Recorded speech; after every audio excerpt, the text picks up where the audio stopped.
The BSF has assured that the smuggling of sugar and onion to Bangladesh would drastically come down.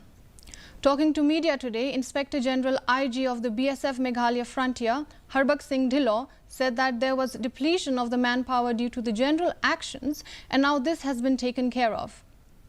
He further informed that they have already discussed this matter at length with the Chief Minister, Deputy Chief Minister and Home Minister, Chief Secretary and DGP, adding that they have also discussed this matter with the Border Guards of Bangladesh, BGB.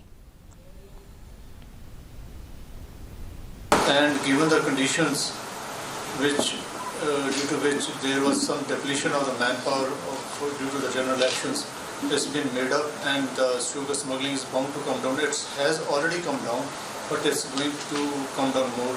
And this concern of the press which you are showing is good. Like we have already discussed with the Chief Minister, Deputy Chief Minister and Home Minister. So with all these Chief Secretary, DG Police, we have discussed these issues in length. So some resolutions have been passed, some steps have been taken already. The Central Goods and Services Tax (CG)